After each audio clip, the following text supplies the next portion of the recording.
हाय friends, welcome back. Mohammad Yunus ने पार की हद, India must take action, Bangladesh ISKCON news. चलो देखें, वीडियो शुरू करते हैं। वीडियो शुरू करने से पहले अगर आप चैनल पर नए हो और आपने अभी तक सब्सक्राइब नहीं किया तो जल्दी से पहले सब्सक्राइब के बटन और बेल आइकन को क्लिक कर लो ताकि आपको हमारे सारे न्यू वीडियोस के नोटिफिकेशन मिल जाएं जैसे हम अपलोड करें। और दूसरे दो चैनल्स उनको भी सब्सक्राइब कर लेना, लिंक्स इन डिस्क्रिप्शन बॉक्स में। अगर आपको वीडियो पसंद आता है प्लीज़ लाइक एंड शेयर। चलिए शुरू करते हैं। यहाँ पर भी न्यूज़ आई थी, इस्कॉन के जो एक गुरु हैं, मेरे ख्याल से उनको अरेस्ट कर लिया, ऐसा कुछ कर लिया। तो काफ़ी मतलब यहाँ पर से भी प्रोटेस्ट आ रहा है। इस्कॉन तो प्रोटेस्ट कर ही रहा है कि आप ऐसा कैसे कर सकते हैं, क्योंकि यहाँ पे भी तो कितने ऑलमोस्ट हर स्टेट के अंदर एक इस्कॉन तो है मिनिमम। बिल्कुल। तो चलो शुरू करें। इस वक्त देश में हर कोई यही चाह रहा है कि भारत सरकार बांग्लादेश में अब सीधे कोई मिलिट्री इंटरवेंशन करे, सीधे वहां पर अपनी आर्मी भेजे, उसे जो भी करना है करे, मगर बांग्लादेश में हिंदुओं के खिलाफ जो हिंसा हो रही है उसे रोके। 71 में इंदिरा गांधी ने जिस तरह पूर्वी पाकिस्तान में फौज भेजकर वहां की आवाम को पाकिस्तानी फौज के जुल्म से बचाया था, उसी तरह अब टाइम आ गया है कि भारत सरकार अपनी ताकत का इस्तेमाल करके मोहम्मद यूनुस की जिहादी सरकार के जुल्म से वहां के एक एक हिंदू को बचाए। हम कहने को तो दुनिया की 5वीं सबसे बड़ी अर्थव्यवस्था है, 4थी सबसे बड़ी मिलिट्री ताकत है, मगर उस सबका क्या फायदा अगर हमारे बगल में बैठा एक पिद्दी सा देश हिंदू कम्युनिटी के खिलाफ जंग छेड़ दे? क्या हम लोग हाथ पर हाथ रखकर ये तमाशा देखते रहेंगे? अभी बताइए। ये सवाल मैं पूछना चाहूंगा, क्या कसूर था चिन्मय कृष्ण दास का? वो बेचारे तो बांग्लादेश में हिंदुओं के खिलाफ हो रही हिंसा के खिलाफ आवाज उठा रहे थे।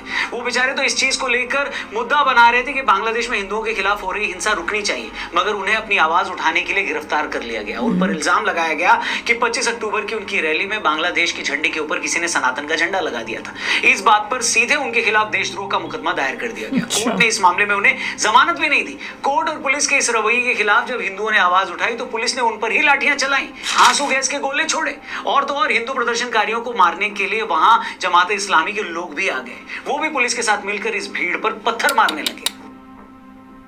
देख रहे हो, पत्थर मारना। वही देश में जुल्म की इससे ज्यादा इंतहा और क्या हो सकती है? पहले तो एक कम्युनिटी को टारगेट करो, इस हिंसा के खिलाफ वो कम्युनिटी आवाज उठाए तो उसे मारो, फिर उस कम्युनिटी का कोई धार्मिक नेता इसके खिलाफ आवाज उठाए तो उस पर झूठा मामला चलाकर उसे अरेस्ट कर लो। आपको बता दूं, 5 अगस्त को शेख हसीना को सत्ता से हटाने के बाद जब से मोहम्मद यूनुस आए हैं तब से हिंदुओं के खिलाफ सैकड़ों हमले हो चुके हैं। इन हमलों में कई हिंदुओं की मौत हो चुकी है। बांग्लादेश के 52 जिलों में हिंदुओं पर 200 से ज्यादा हमले हुए। इस दौरान हिंदुओं के 22 धार्मिक स्थलों पर अटैक किए गए और मोहम्मद यूनुस की सरकार ने अपने पॉलिटिकल राइवल्स के अगेंस्ट 1600 मामले दर्ज कराकर 2 लाख लोगों के खिलाफ मुकदमे भी दर्ज करवा दिए। इसके बावजूद मोहम्मद यूनुस से कुछ दिन पहले अल जजीरा के एक इंटरव्यू में जब पूछा गया कि बांग्लादेश में हिंदुओं पर हिंसा क्यों हो रही है, तो वो बोले कि ये सब इंडिया का प्रोपेगेंडा है। बांग्लादेश में सब कुछ ठीक चल रहा है। तो अभी ये न्यूज़ कहां से? ये प्रोपेगेंडा है। दुर्गा पूजा का त्योहार था। उस वक्त बांग्लादेश के इस्लामिक जिहादियों ने कैसे इन पंडालों पर हमले किए, इसे पूरी दुनिया ने देखा।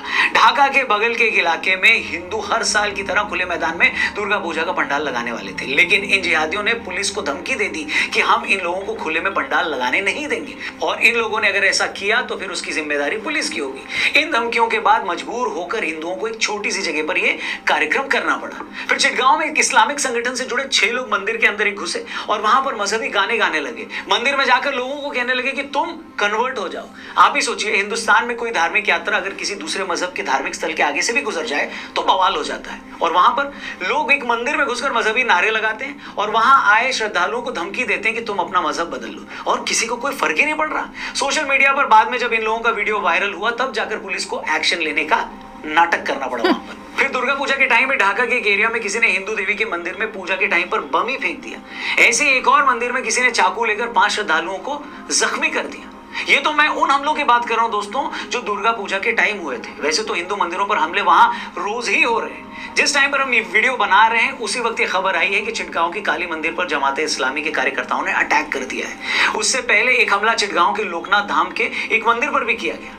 पुलिस जिस के हाथ में कलावा बंदा देख रही थी उसे अरेस्ट कर रही थी। 25 नवंबर को इन्हीं जिहादियों ने चिटगांव यूनिवर्सिटी से जुड़े एक टीचर कुशल बरन चक्रवर्ती पर हमला करके उन्हें जख्मी कर दिया था।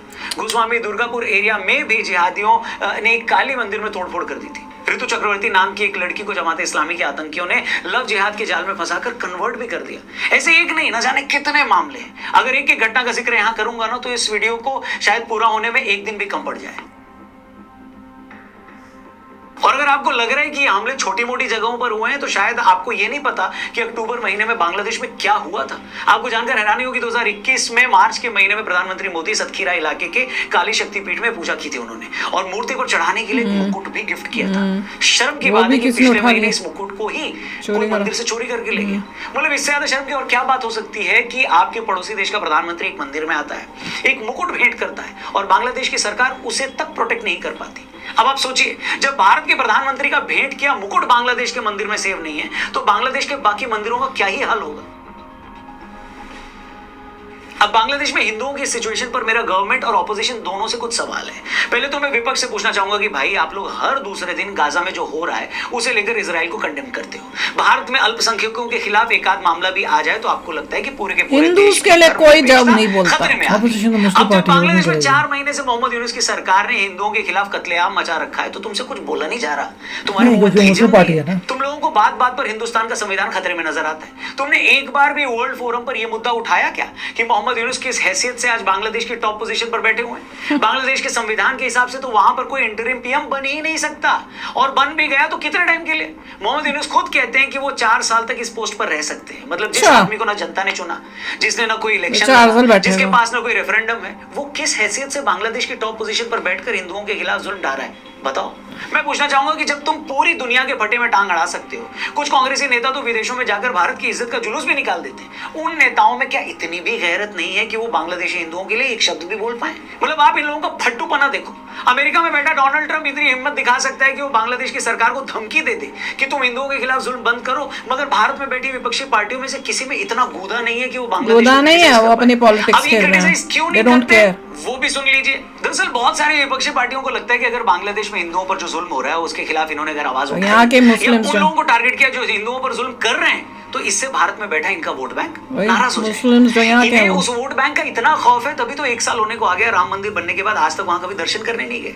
क्यों नहीं गए? क्योंकि इन्हें डर है कि अगर ये वहां गए तो इनका वोट बैंक नाराज हो जाएगा। बांग्लादेश में हिंदुओं के खिलाफ वायलेंस पर भी इसलिए नहीं बोलते क्योंकि इनको लगता है कि अगर ऐसा किया तो यहाँ बैठा इनका वोट बैंक नाराज हो जाएगा। अब ये बात हो गई विपक्ष। अब मेरा भारत सरकार से बड़ा सीधा सा सवाल है कि आप लोग खुद को हिंदुओं का रहनुमा बताते हैं, इसके बावजूद क्या रीजन है कि हम लोग बांग्लादेश में जो हो रहा है उसका सिर्फ तमाशा देके जा रहे हैं? माना सरकार ने उसकी आलोचना की है, मगर सिर्फ आलोचना करने से क्या होता है? भाई हम बांग्लादेश से बहुत ताकतवर देश है, बांग्लादेश गलती भी कर रहा है, अब ऐसी ताकत क्या करेंगे? वॉर थोड़ी कर सकते हैं। इसका फायदा उठाइए, जिससे एक व्यक्ति सा देश हिंदुओं पर जो जुल्म कर रहा है वो रॉ को एक्टिवेट करना पड़ेगा, और उनको समझ में आए कि अगर वो नहीं रुका तो हर हाल में उनका वो हाल करेंगे कि उनकी 7 पुश्तें याद रखेंगे। माना कि बांग्लादेश के मामले पर बोलना दूसरे देश के मामले में दखलंदाजी हो जाएगा, लेकिन जब आपकी कम्युनिटी सिर्फ कुछ ही देशों में है तो आपका फर्ज बनता है कि आप हर हाल में और हर जगह उस कम्युनिटी की हिफाजत करें। इजराइल ने भी तो पूरी दुनिया के यहूदियों को कह रखा है कि वो जब चाहें इजराइल आकर बस सकते हैं अगर उन्हें अपने देश में खतरा लगता है तो। अभी फुटबॉल मैच में इस्लामिक जिहादियों की भीड़ ने इजरायली फैंस पर हमला कर दिया था, तो इजराइल ने स्पेशल फ्लाइट भेजकर उन फैंस को सही सलामत वापस लाया अपने यहाँ पर। इजराइल को लगा कि साउथ लेबनान से उसके नॉर्थ पर हमले होते हैं जिसके चलते वहां रहने वाले इजराइलियों को घर छोड़ना पड़ रहा है, तो उसने लेबनान का क्या हाल किया वो पूरी दुनिया ने देखा। 7 अक्टूबर 2023 के अटैक के बाद हमास का क्या हाल किया उसने, ये भी सबके सामने। तो मैं कहता हूं कि ऐसा ही स्टैंड हिंदुओं की सेफ्टी के लिए भारत सरकार क्यों नहीं उठा सकती? क्या बांग्लादेश जैसे देश को प्रेशर में लाना इतना मुश्किल काम है क्या?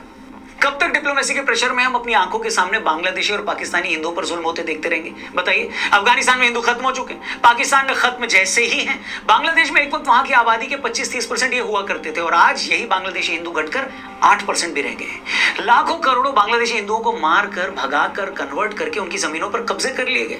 आज जो 1 करोड़ बांग्लादेशी हिंदू अपने वजूद की लड़ाई लड़ रहे हैं, अगर इस मौके पर भारत ने इनका साथ नहीं दिया तो ये भी हिम्मत हार बैठेंगे। फिर जैसे अफगानिस्तान और पाकिस्तान से हिंदू खत्म हुए वैसे ही बांग्लादेश से भी खत्म हो जाएंगे। मगर इससे पहले कि ऐसी नौबत आए सरकार को कुछ करना ही होगा। बांग्लादेशी हिंदुओं को ताकत वोट तो मिला नहीं सरकार को। मैं तो वही बोलने वाली थी कि एक्सपेक्टेशंस इतनी पर वोट के टाइम को देता नहीं। आपको क्या लगता है इस मामले से कैसे निपटना चाहिए? जो भी आपकी राय हो, जो भी आप सोचते हैं, कमेंट करके जरूर बताइएगा और ये वीडियो बड़ी जिम्मेदारी के साथ हर एक दोस्त तक अपने पहुंचाइएगा क्योंकि सच जानने का हक सबका है।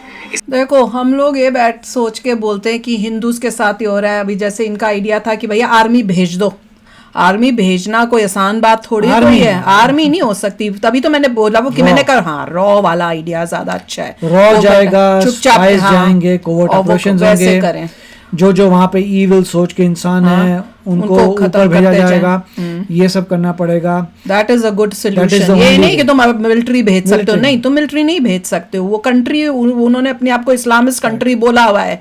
जो हिंदूज वहां रह रहे हैं उनको खुद ही ये समझ आ जाना चाहिए था बहुत पहले ही। और दूसरा मैं ये एंगल सोच रही थी, हम लोगों ने एक वीडियो किया था जिसमें एक पाकिस्तान में हिंदू लड़की थी जो इतनी मतलब प्रशंसा कर रही थी पाकिस्तान की। तो देखो जब तक उनके ऊपर कुछ होता नहीं है वो अपने आप को पाकिस्तान हिंदू जो है, अब हम लोग तो हिंदू समझ के उनको करते हैं, पर वो एंगल सोचो, वो पाकिस्तान में बैठी हुई, उसके लिए Pakistan is the best, Hindu होके भी, क्योंकि उसको लगता है कि ये मेरी कंट्री है। और हम इंडिया में बैठे हिंदू पाकिस्तान के हिंदू के साथ ही हो रहा है, पर वो तो इंडिया को अपना समझ ही नहीं रहे, वो तो सोचते, वो तो पाकिस्तान को अपना समझ रहे हैं। वैसे ही बांग्लादेश के हिंदूज भी जब उनके ऊपर, अब इनके ऊपर जब कुछ होता है तब फिर ये हिंदू उनको याद आ जाता है। तब तक है आप हिंदू हैं, आपको रॉ जाएगा, कोर्ट ऑपरेशंस करेगा, नॉर्मलाइज करने की कोशिश करेगा, मगर एंड ऑफ द डे उनको इंडिया तो आना नहीं, पर उनको बोल देना चाहिए, जैसे इजराइल का है ना कि अगर आपके ऊपर अत्याचार हो रहा है, कुछ हो रहा है, तो आप इंडिया आ सकते हो। इंडिया जो है वो एक हिंदू कंट्री है जिसमें हिंदूज को लिए जो है आपके लिए जगह हमेशा होगी। तो कोई सी भी हिंदू के जिस कंट्री में अगर हिंदुओं के ऊपर अत्याचार हो रहे हैं, दे कैन कम हियर, तो वो बेस्ट होना चाहिए। बस वो एक बहुत ही अच्छा सोल्यूशन है कि आप यहाँ भेजो। और दूसरा ये है कि आप बोलो अगर जगह कम पड़ रही है इंडिया में तो हिंदूज को यहाँ लाओ, और ये जो पाकिस्तानी सोच वाले बैठे हुए हैं इनको वहां भेज दो, ट्रांसफर ऑफ। नहीं, अगर आपको कम जगह बन रही है तो आप धीरे धीरे चाइना वाला हिसाब करिए और जो चिकन नेक है उसको बड़ा करिए, जो भी करना है करो, पर ये एक्सपेक्टेशन करनी की, क्योंकि मोदी जी आए हैं, अब मोदी जी भैया आर्मी भेजें या कुछ उस टाइप से करें, गलत है। वोट तो दिए नहीं जनता ने, तब क्यों नहीं सोचा था? अभी भी राहुल गांधी को सपोर्ट किए जा रहे हैं, इतनी वोट उसको फिर भी मिलती है, वो जीत कैसे रहा है? उसको 0 वोट क्यों नहीं मिल रही हैं? तो अगर हिंदू ही सोया हुआ है, अभी मेजोरिटी में हिंदू है देश में, उसके बाद भी ये इस टाइप के वोट रिजल्ट्स आते हैं, तो भैया एक्सपेक्टेशन फिर हिंदुओं को भी नहीं करनी चाहिए कि कल को कहीं इधर उधर कहीं हो रहा है हिंदुओं के साथ, तो जिनको वोट पूरा तुमने दिया ही नहीं, वोट करें। क्या एक्सपेक्ट करते हो? बात कड़वी है पर सच्ची है। हिंदू अगर, तभी तो मोदी जी ने कहा एक हैं तो सेफ हैं। तो अब जब तक एक ही नहीं होंगे, मेजोरिटी में उनको लाओगे नहीं, वो क्या कर सकते हैं? उनके भी हाथ बांध दिए। जैसे वो लोग इंश्योर करते हैं कि भाई फतवा दे देते हैं कि तूने इसको वोट नहीं दिया, वैसे इतनी सोसाइटी में देखना चाहिए, सबको ऑब्जर्व करना चाहिए भी तूने वोटिंग की आज, कहाँ की, कैसे की, सबको पता होना चाहिए। भैया गलती की है भैया, मेक श्योर कि अपने देश में ही खुद इतनी प्रॉब्लम्स हो रही हैं हमें। वहां पे जिस दिन उन्होंने डिक्लेयर किया था कि हम सेक्युलर देश नहीं है, तब हम मुस्लिम नेशन है, तब जो बैठे हिंदू थे क्या कर रहे थे? तब शुरू क्यों नहीं किया था? और उस टाइम जो है देश को या इंडिया से कोई करना चाहिए था, क्योंकि तब शेख हसीना जब गई है तब हमें कोई एक्शंस लेके प्रेशराइज करके उसको वापस सेकुलर बनाने की तब कोशिश करनी चाहिए थी, तब तो किया नहीं। अब जब ये हो रहा है, अब जो हो सकता है वो यही है कि रॉ और एजेंट्स भेजें जो जैसे इजराइल की तरह, और वो काम जो है वहां पे करें, और साथ में बोले कि जिसको भी हिंदूज को आना है वो यहाँ आ जाए। दैट इज, मोदी जी ने वो लॉ ऑलरेडी पास कर दिया था, वो थोड़ा रिस्ट्रिक्टेड था कि अगर आप माइनॉरिटी हैं और आपको कोई प्रोसिक्यूट कर रहा है, आपके देश में प्रोसिक्यूट कर रहा है, तो आप जो है यहाँ पे आ सकते हैं। सिर्फ उसमें ईयर्स फिक्स किए थे, मगर ईयर्स को एक्सटेंड कर देना चाहिए, बनना चाहिए। अगर आपको कोई भी अत्याचार कर रहा है, माइनॉरिटी है, तो आप खासकर जो इस्लामिस्ट कंट्रीज है, जो नॉन सेक्युलर कंट्रीज है, मेन वो ये बोलना चाहिए, नॉन सेक्युलर कंट्री में अगर आप रह रहे हो और वहां पे हो रहा है तो आप यहाँ आ सकते हो। ये बहुत इंपॉर्टेंट है। तो चलो यार, आप भी शेयर करना अपने थॉट्स। चलते हैं, मिलेंगे नेक्स्ट वीडियो में बहुत ही जल्द। Till then take care and bye bye. तो अगर आप मेरे इस चैनल पे नए हो तो जल्दी से सब्सक्राइब के बटन को हिट करो और बेल आइकन को क्लिक करो, ताकि आपको मेरा जब नया वीडियो मैं लगाऊं आपको उसके बारे में जल्दी से पता चल जाए।